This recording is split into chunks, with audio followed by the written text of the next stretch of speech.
할렐루야. 오늘은 목마름이 끝나는 곳으로의 초대라는 제목을 가지고 하나님의 말씀을 증거하도록 하겠습니다. 먼저는 예배에 나와 하나님의 은혜를 사모하는 우리 사랑하는 성도님들의 모든 심령마다 주님께서 오늘 예배 가운데 여러분들의 심령을 만나주시고 특별히 은혜로 함께 하실 줄을 주님으로 간절히 축복합니다.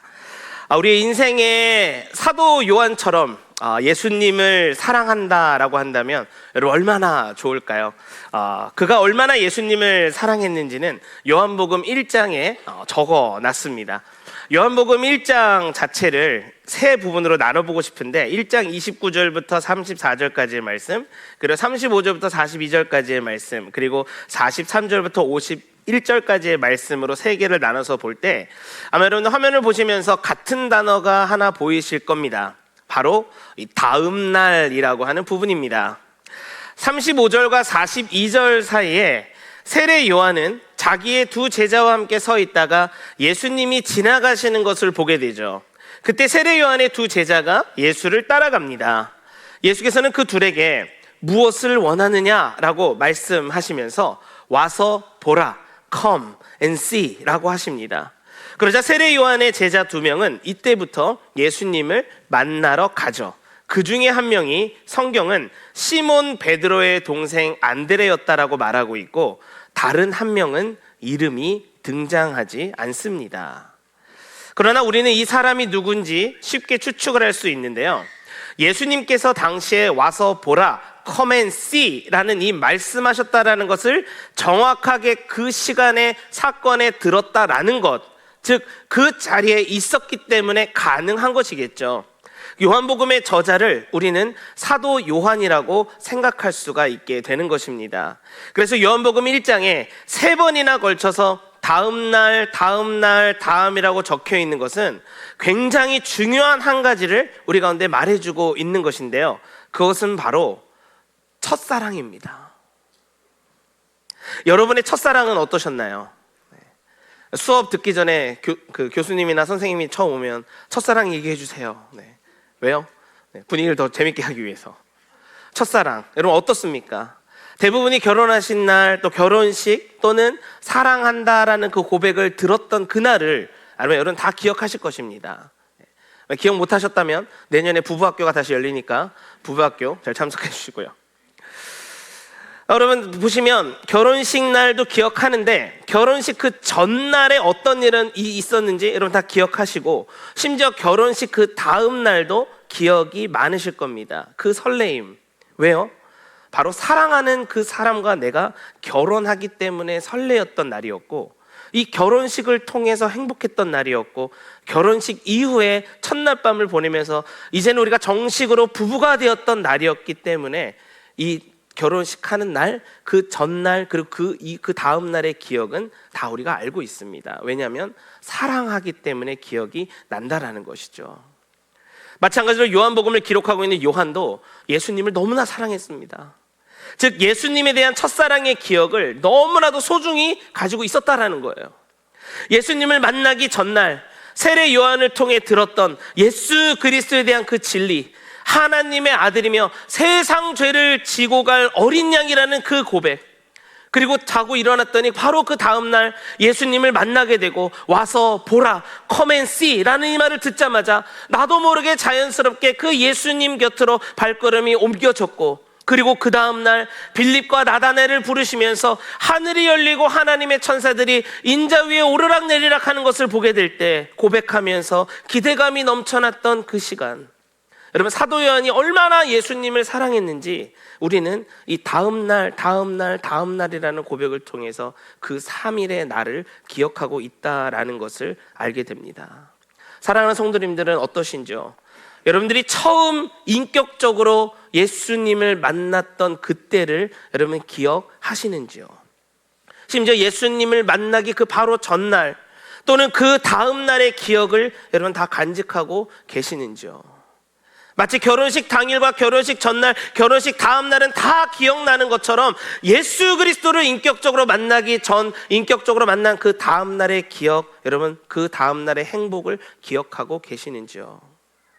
사도 요한은 이 모든 것을 요한복음에 기록하고 또 기억하고 있다라는 것에서 얼마만큼 그 예수님을 사랑했는지, 그리고 그 예수 그리스도를 끝까지 따라갔는지, 그리고 예수님을 따를 때의 인생의 유익은 무엇인지 너무나도 잘 알고 있었기 때문에 요한복음을 통해 예수 그리스도가 누구신지를 우리는 알게 될 수 있는 것입니다. 그래서 다른 복음서에 비해서 요한복음은 예수 그리스도를 처음 영접한 사람들에게 더 잘 읽혀지는 복음서인 것이죠. 사도 요한은 요한복음에서 예수님의 7가지 정체성, 에고 에이미, 나는 뭐뭇이다를 7번 언급을 하고 있고요. 또한 7개의 표적을 나타냄으로써 공고한 복음, 공통된 관점으로 기록되어져 있는 마태, 마가, 누가, 요한복음과는 다르게 예수 그리스도를 처음 영접한 사람들이 이것을 잘 읽을 수 있도록 7가지의 표적을 기록하고 있습니다. 그리고 요한복음에서는 다른 복음서에서 적혀지지 않는 특별한 만남들을 기억하고 있는데, 우리가 읽은 요한복음 4장 바로 전에 3장에서는 니고데모라는 인물을 만났었고요. 오늘 우리가 살펴볼 이 4장에서는 사마리아 여인을 만나게 됩니다. 자, 그런데 오늘 본문에서 그 여인과의 만남의 장소가요, 여러분 어디로 되어 있나요? 뭐 안 읽었으니까 대답 못 하시겠죠? 네. 이 전 건데, 네. 우물입니다, 우물. 네. 어떤 우물이라고 성경이 기록하고 있나요? 요한복음 4장 5절, 6절 말씀 우리가 한 목소리를 함께 읽도록 하겠습니다. 시작. 예수께서는 사마리아 수가라는 마을로 들어가셨습니다. 그곳은 옛날 야곱이 자기 아들에게 요셉에게 준 땅과 가까웠으며 야곱의 우물이 거기에 있었습니다. 여행으로 피곤해진 예수께서는 그 우물 곁에 앉으셨습니다. 그때가 낮 12시쯤이었습니다. 여러분, 왜 우물에서 예수님은 사마리아 여인을 만나려고 하는 것인가? 그리고 성경에서 우물은 어떤 의미를 담고 있을까?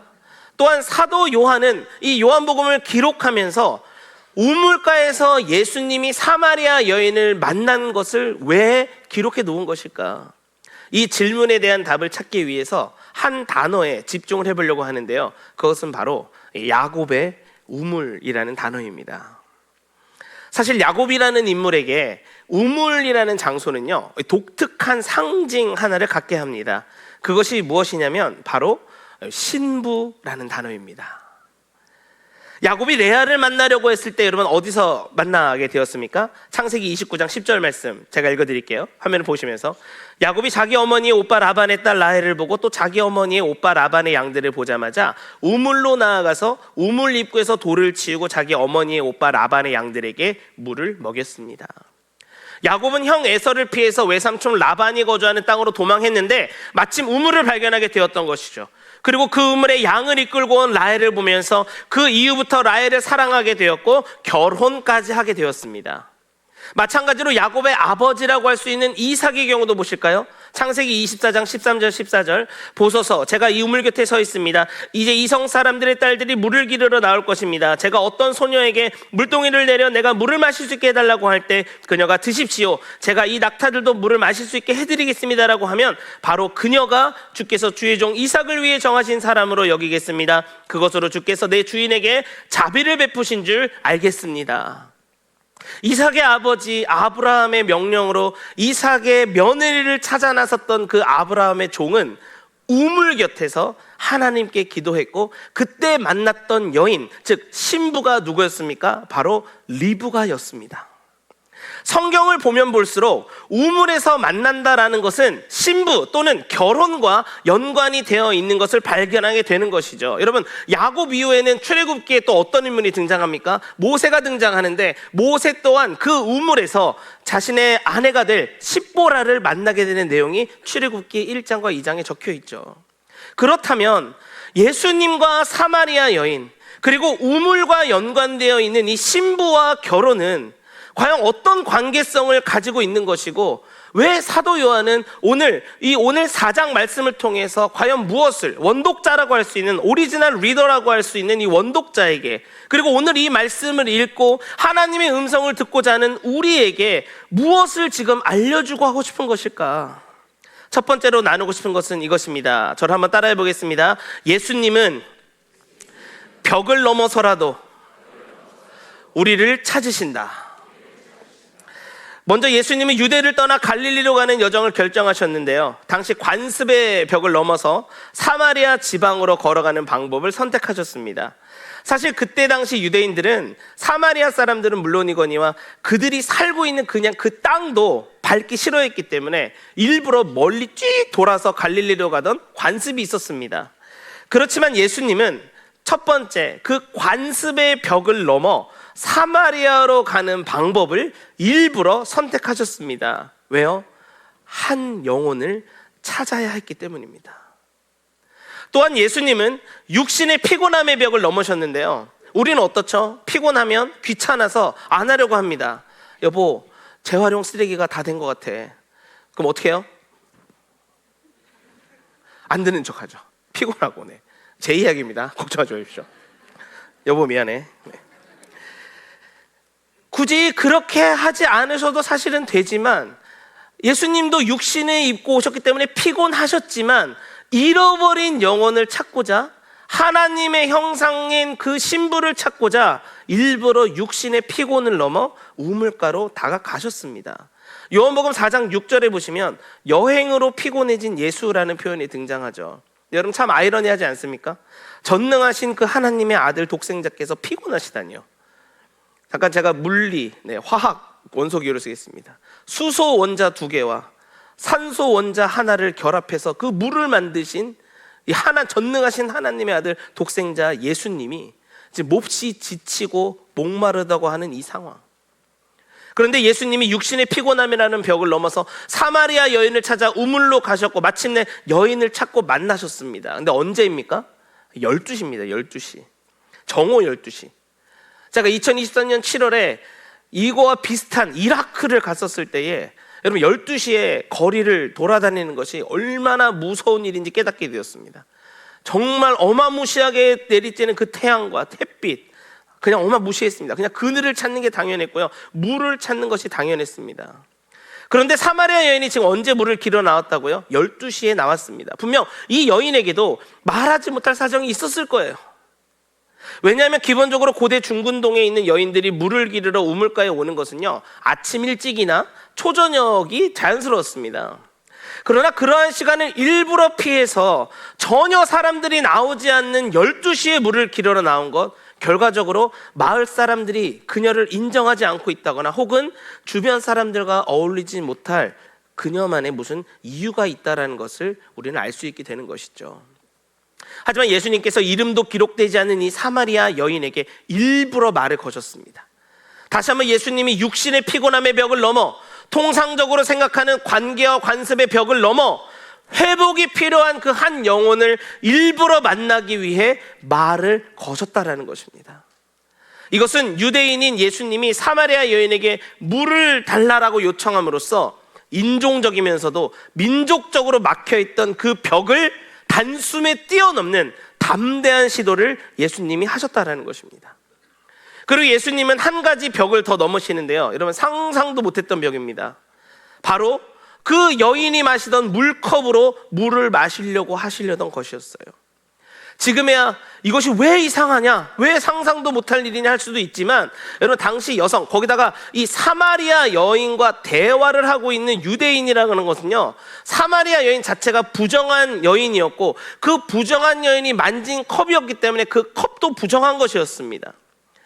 그 당시에게 어떻게 보면 이렇게 그냥 그 부정한 것을 마시려고 하는 것은 탈권위적이면서 굉장히 혁명적인 분으로 예수님이 보여지고 있다는 것입니다. 그러나 이러한 예수님의 진심 어린 액션은 점차 사마리아 여인이 가지고 있던 굳은 마음, 고정관념, 사회적인 개념들, 그리고 마음의 상처를 녹이는 행동이 되었습니다. 이것을 다른 말로 표현해 보면 사마리아 여인에게서는 그 오랫동안 느껴보지 못했던, 정말 너무나 오랫동안 느껴보지 못했고 오히려 예수 그리스도를 인격적으로 만나면서 그 예수 그리스도를 통해 경험된 그 한 가지 감정, 어떤 거냐면 바로 내가 사람처럼 느껴졌다라는 것입니다.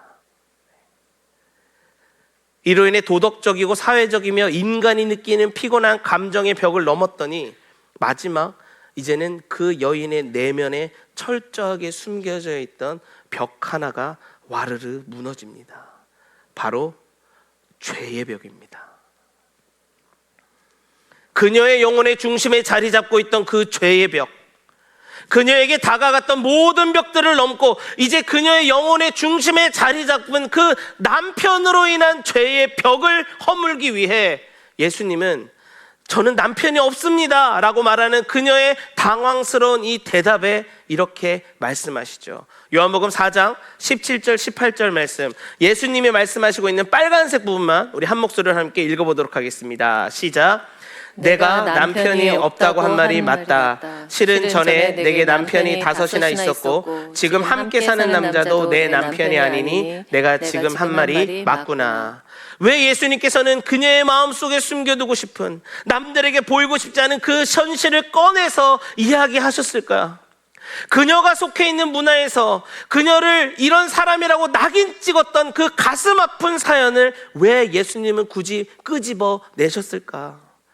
왜냐하면 사랑하는 성도님 여러분, 우리 예수님은 빛이십니다. 누구도 보지 못할 거라 생각했던 자신의 어두운 마음속에 숨겨둔 그 아픔과 고통과 연약함과 수치를 드러내시면서 오히려 그 영혼에게 온전한 회복, 그리고 진정한 신랑이 누구신지 이끌도록 위함이 예수님 안에 있었기 때문이었습니다. 그녀의 죄를 끄집어내서 내가 이런 사람이야 라고 두렵게 만들려는 것이 아니라 그녀를 빛으로, 그리고 진짜 신랑이 누구인지 인도하기 위해서 예수님이 빛으로 그 자매, 그 여인에게 오셨다라는 것입니다. 고침을 받고 상처를 싸매고 치료를 하시기 위해서, 그리고 진정한 사랑을 알게 하기 위해서 어두운 내면에 갇혀있는 그 영혼에게 회복의 빛으로 예수님이 그곳 가운데 인도하셨다라는 것입니다. 여러분, 그 결과 이 여인이 이제 어떤 사람이 될 수 있는 것일까요? 이사야 54장 4절과 5절이 이 여인이 어떤 사람이 된 것인지에 대해서 이야기를 해줍니다. 우리 다 같이 이사야 54장 4절에서 5절 말씀 함께 읽어보도록 하겠습니다. 시작. 두려워하지 마라. 내가 부끄러움을 당하지 않을 것이다. 기죽지 마라. 내가 창피를 당하지 않을 것이다. 너는 어린 시절의 부끄러움을 잊고 과부 시절의 창피를 더 이상 떠올리지 않을 것이다. 너를 만드신 분이 내 남편이시다. 그 이름은 만군의 여호와시다. 이스라엘의 거룩한 분이 내 구원자시다. 그분은 온 땅의 하나님이라 불린다. 아멘. 여러분, 그렇습니다. 드디어 이 여인은 예기치 않았던 예수님과의 만남을 통해서 그토록 바라고 원하던 진정한 남편을 만나게 된 것입니다. 더 이상 두려워하지 않아도 돼. 더 이상 부끄러움 당하지 않아도 돼. 더 이상 창피를 당하지 않아도 돼. 창조주 하나님의 아들 그 예수 그리스도를 예기치 않게 신부로 맞이하게 된 것입니다. 사랑하는 성도님 여러분, 오늘날도 동일하게 우리를 사랑하는 예수님께서 저와 여러분에게 다가오시기 위해 모든 벽을 넘어 여러분 직접 찾아오셨습니다. 우리가 나아가지 못하도록 가로막던, 너무나도 단단해서 무너지지 않을 것 같던 그 모든 벽들을 다 허물어 부수시고 넘으셔서 우리에게 직접 찾아오셨습니다. 왜요? 우리가 예수 그리스도의 신부이고요, 또 우리를 너무나 사랑하시기 때문입니다. 예수님이 피곤함에도, 관습이 지배하고 있음에도, 부정하다고 여기는 환경적인 면을 뒤로 하고도 야곱의 우물로 걸어가셨다라는 것은 왜곡되고 잘못된 정체성으로 인해 낙심과 절망과 부끄러움과 수치와 좌절을 겪고 있는 이 사마리아 여인 같은 우리에게 너는 절대로 그런 사람이 아니다. You are never that kind of person. 너는 자랑스러운 내 신부야. You are my proud bride. 너는 내가 사랑하는 나의 친구이며 내 사랑 안에서 내가 절대로 너를 포기할 수 없다라고 고백하는 진정한 하나님의 사랑이 바로 이곳에 있다라는 것입니다. 우리를 끝까지 찾으시는 예수님의 이 진심을 기억하시면서 여러분, 거룩한 신부로 다시금 회복시키기 원하시고 우리와 함께 하시기 원하는 그 특별히 하나님의 부르심에 오늘 드려지는 이 예배가 신부를 찾으심에 감사로 고백하는 예배가 되기를 저와 여러분의 그러한 고백으로 주님 앞에 예배드리시기를 주님의 이름으로 간절히 축복합니다. 진정한 신부로 불러주시는 예수님 앞에 사마리아 여인은 유대 사람에서 선생으로, 그리고 이제는 선생에서 예언자로 예수님을 부릅니다. 그리고 이어서 한 가지를 고백하는데요, 오늘 본문 4장 20절 말씀 다 같이 읽어보도록 하겠습니다. 시작.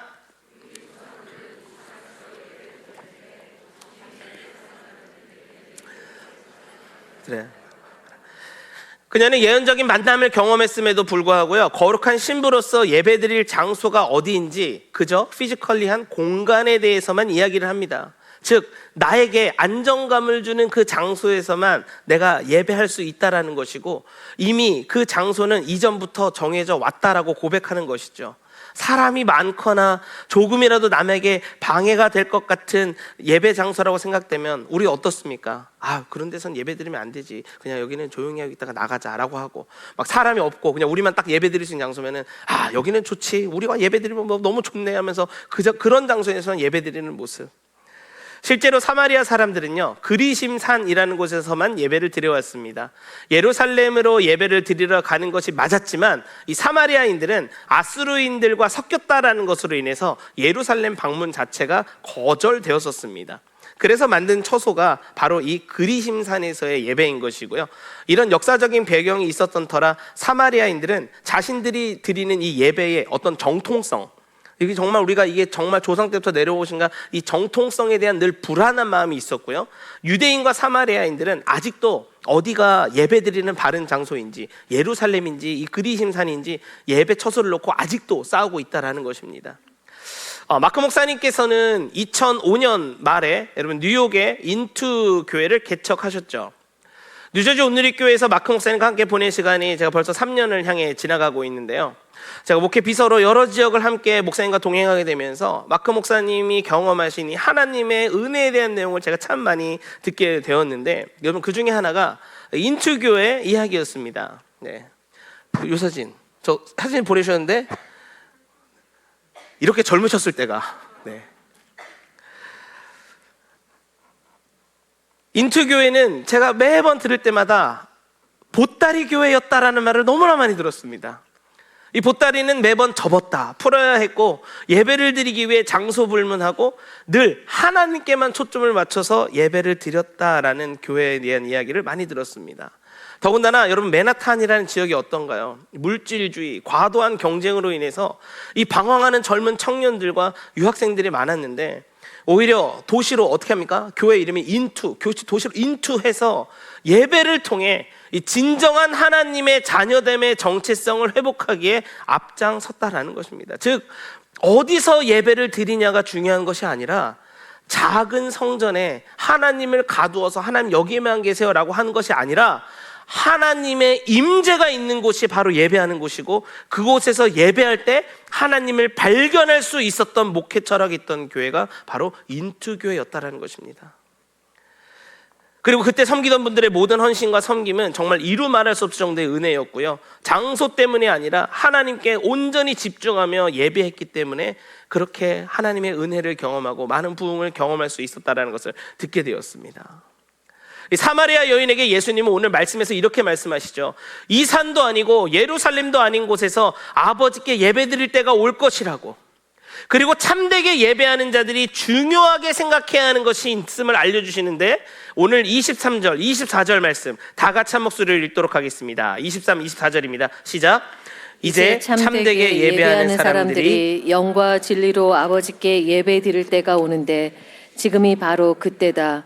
아버지께서는 이렇게 예배드리는 사람들을 찾고 계신다. 하나님은 영이시니 하나님께 예배드리는 사람은 영과 진리로 예배드려야 한다. 아멘. 여러분, 공간적인 개념을 벗어나야 합니다. 비록 우리 인간은 연약해서 한 번에 한 장소에만 갇혀있는 존재지만 하나님은 영이십니다. 하나님은 영이심으로 어디서든 만나실 수 있고 어디서든 존재하실 수 있는 분이십니다. 그러기에 우리는 예배라는 이 단어의 뜻을 우리는 정확하게 알고 있어야 합니다. 예배라는 단어는요, 고대 영어 단어인 worship, 이 worship에서 유래되었고, 이 단어가 가진 진정한 의미 중에 하나는 기억하십시오. 가치가 있는 것에 가치를 부여하는 것이 여러분 예배인 것입니다. 가치가 있는 것에 가치를 부여하는 것이 월십이라는 거예요. 아까 마크 목사님께서 인투교회를 개척하셨다고 말씀드렸죠.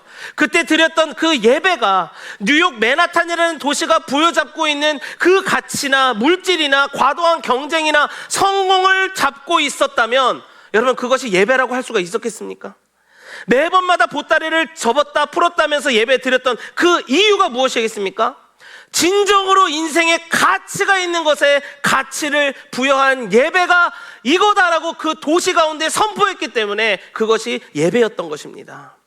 세상의 성공보다, 세상의 물질보다, 과도한 경쟁과 시기와 질투보다 더 중요한 그 가치, 즉 모든 것의 주관자 되시는 하나님만이 진정한 가치를 갖고 계신 분을 고백하면서 그 가치를 세상의 그 어떤 것보다도 높였기 때문에 여러분 마크 목사님 개척하신 그 인투교회가 진짜 예배를 드리다 보니까 여러분 수많은 젊은이들과 유학생들 사이에 회복과 변화가 일어났던 것 아니겠습니까?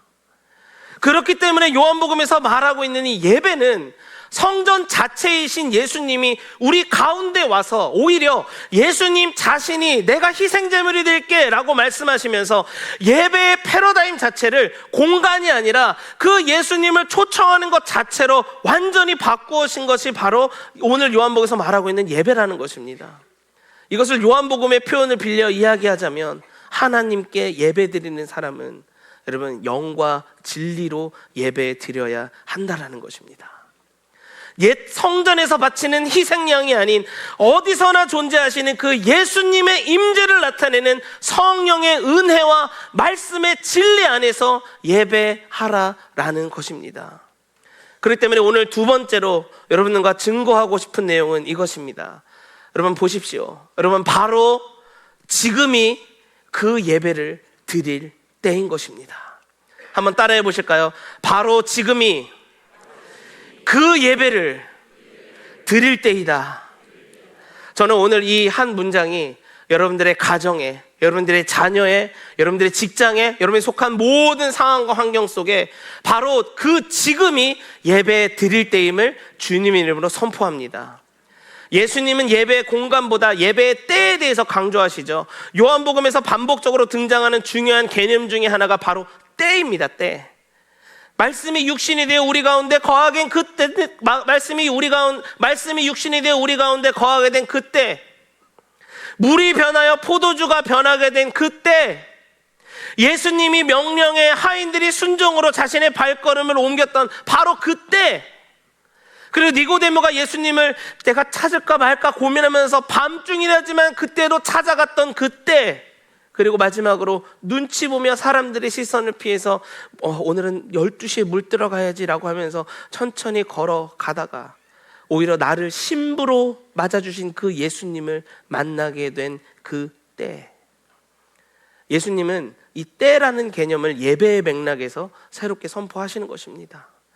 예배할 때가 오고 있는데 언제라고 하는 겁니까? 바로 지금이 그 예배할 때라고 선포하십니다.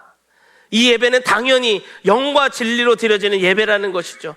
과거에는 성전이라는 장소와 성전에서 드리는 희생제물이 필요했지만 이제는 그것들을 새롭게 대치한 예수님이 우리 가운데 오셨기 때문에 장소나 희생제물이 아니라 성전된 예수님과의 그 릴레이션십, 이 관계가 더 중요하게 된 것이죠. 그것이 무엇입니까? 바로 영과 진리로 예배한다라는 것. 예수님이 아버지께로 가신 이후에 이제는 현재 존재하지 않는 그 예수님을 대처하는 두 가지, 바로 성령과 우리 가운데 허락하신 이 하나님의 말씀이 이 예배 가운데 예배의 진리로 표현되어야 한다라는 것입니다. 그러므로 영과 진리로 예배한다, 옛 성전에서 바치는 희생제물이 아니라 현재 우리와 함께 하시는 예수님의 그 임재를 나타내는 그 성령과 이 말씀 안에서 우리가 예배해야 한다라는 것을 의미한다라는 것이죠. 이러한 사실은 이미 구약 성경 에스겔 36장 26절 27절에서 이미 증거하고 있습니다. 이렇게 적혀 있습니다. 내가 너희에게 새로운 마음을 주고 너희 안에 새로운 영을 줄 것이다. 내가 너희 육신으로부터 돌과 같이 굳은 마음을 없애고 너희에게 살처럼 부드러운 마음을 줄 것이다. 그리고 내가 내 성령을 너희 안에 주어서 너희로 하여금 내 법령을 따르며 내 규례를 지키고 행하게 만들 것이다. 여러분, 하나님께서 우리에게 새 언약을 약속하셨습니다. 새 언약은 하나님의 영을 통해 하나님의 백성들의 마음을 바꾸어 하나님의 율법을 지키게 하심으로써 새로운 언약의 관계로 너가 들어올 거야 라고 하는 그 약속인 것입니다. 그러기에 영과 진리로 드리는 이 예배는 하나님의 영으로 변화된 그 마음을 가지고 하나님의 언약된 백성으로 드리는 그 예배가 바로 우리가 오늘 드려야 할 예배라는 겁니다. 여러분, 옛 시대의 예배, 성전에서 희생 제물을 통해 하나님께 나아갔던 예배가 옛 예배였다면, 여러분, 이 새 시대의 예배는 위로부터 임하는 성령 하나님과 말씀의 진리로 변화되어 회복된 언약의 백성으로서 이 자리 가운데 나와 하나님, 내가 하나님 너무나 사랑합니다. 예수님, 제가 예수님을 너무나 사랑합니다. 내 안에 내주하셔서 말할 수 없는 탄식으로 날 위해 늘 기도하시는 성령님, 내가 성령님 너무나 사랑합니다라고 고백하며 하나님과의 삼위일체의 관계로 초대되어지는 이것이 바로 오늘 우리가 드려지는 예배라는 것입니다. 사랑하는 성도님 여러분, 이런 예배 정말 드려보고 싶지 않으세요? 그냥 이 문을 들어올 때, 어제 우리 부부학교 강사님한테 부부학교 강사님께서 뉴전 온유교회 방문하셨을 때 딱 문을 들어오시면서 이런 말 하시더라고요. 문을 열면서 들어오는데 눈물이 난다. 그냥 이유 없이 눈물이 난다고 하더라고요. 왜요? 하나님의 그 충만한 임재가 이곳 가운데 있음을 느꼈기에, 그저 그 관계로 나를 초대해 주신 것에 너무 감사했기에 그냥 눈물이 흘러나왔다라는 것입니다. 성령의 그 임재와 말씀의 진리로 인해 내 모든 것을 다 내어드려도 우리가 수치와 절망과 낙심과 부끄러움이 있다라고 하지만 이것은 다 온데간데 없어지고 오직 예수님 허락하시는 그 기쁨과 영광으로 충만한 그 예배, 말로만 우리가 예배 공동체, 선교 공동체, 성령 공동체라고 고백하는 게 아니라 정말로 내 삶을 통해 예배가 살아나고 선교가 살아나고 성령의 바람에 따라 내가 살아가겠다라고 고백하는 바로 그 예배, 예수님이 사마리아 여인을 찾아오신 이유가 무엇인지 여러분 이제는 아시겠죠? 진정한 신랑이 신부를 찾아 회복을 명하는 것을 통해서 바로 지금이, 이때가 영과 진리로 예배해야 하는 때인 것을 우리에게 알려주시기 위함이라는 것입니다. 그리고 우리의 왜곡된 자아로 인해서 잘못 세워진 수많은 그 벽들을 넘어 특히 죄의 벽을 무너뜨려서 우리를 찾아내셔서 영과 진리로 예배하는 그것을 경험케 하시려는 그 진심 어린 그 하나님의 사랑의 마음에서 말씀이 육신이 되어 우리 가운데 찾아오셨다라는 것입니다. 이것을 너무나도 명확하게 증거하는 말씀이 있습니다. 심지어 예수님이 오시기 전부터 하나님이 이것을 계획하셨고 이 말씀의 성취가 이루어질 그 때를 기다리고 계셨다라는 것, 제가 정말 좋아하고 사랑하는 이사야 62장 4절 5절 말씀인데요, 우리 한 목소리를 함께 봉독하겠습니다. 시작. 다시는 너를 버림받은 여인이라고 부르지 않고 내 땅을 쓸쓸한 여인이라고 부르지 않을 것이다. 오직 너를 하나님께서 좋아하는 여인이라고 부르고 내 땅을 결혼하는 여인이라고 부를 것이다. 여호와께서 너를 좋아하시고 내 땅을 신부로 만든 신랑이 돼 주실 것이기 때문이다. 총각이 처녀와 결혼하듯 너를 지으신 분이 너와 결혼하실 것이다. 신랑이 신부를 기뻐하듯 내 하나님께서 너를 기뻐하실 것이다. 여러분 아멘이십니까? 버림받은 여인이라고 더 이상 부르지 않으신다라고 하십니다. 더 이상 쓸쓸한 여인이라고 부르지 않으신다라고 하십니다. 우리를 좋아하는 여인이라고 부르시고 우리를 결혼한 여인이라고 부르신다라고 하십니다. 왜요? 우리를 너무너무나 좋아하시고 우리를 너무너무 사랑하시기 때문에 진정한 신랑이 돼 주실 것을 약속하셨다라는 것입니다. 우리를 지으신 이 분이 우리와 결혼하시겠다라고 하시면서 신랑 되신 그 예수님께서, 하나님께서, 성령님께서 우리 자신을 너무너무 기뻐하신다라고 하시는데요, 언제요? 비록 상한 심령, 상처난 영혼, 왜곡된 자아와 우리 잘못된 정체성을 가진, 특별히 사람들 눈치 보고 이 이민 문화 속에서 내가 처한 환경과 상황 보고 그것에 어떻게 보면 지배받고 있는 연약한 사마리아 여인 같은 우리 인생에 직접 말씀이 육신이 되어 찾아오셔서 함께 예배하는 이때 여러분 정말로 기뻐하신다라는 것입니다. 왜요? 가치가 있는 것에 가치를 부여하는 예배를 드리고 있기 때문인 것입니다. 이러한 예배, 여러분 2025년 정말 어떻게든 이 예배 한번 드려보고 싶지 않으십니까? 내 안에 갈급했던 그 모든 목마름이 끝나는 곳으로의 그 초대가 있는 영과 진리, 성령과 말씀으로 인해 변화를 경험하면서 회복을 경험하면서 하나님의 진정한 사랑과 은혜의 옷을 입게 되는 이 예배, 여러분 2025년 올 한 해에는 여러분 이 예배 꼭 한번 여러분 드려보고 싶지 않으십니까? 오늘 이 예배, 그리고 2025년 뉴저지 온누리교회에서 드려지는 우리의 모든 예배가 그러한 예배가 되기를 주님의 이름으로 간절히 축원합니다. 기도하겠습니다. 사랑과 은혜가 풍성하신 주님, 오늘 우리가 드려지는 이 예배가 그 예배가 되기를 소망합니다. 주님, 우리가 그 예배를 오늘 드리게 하여 주시옵소서. 가치가 있는 것에 가치를 드리는 예배,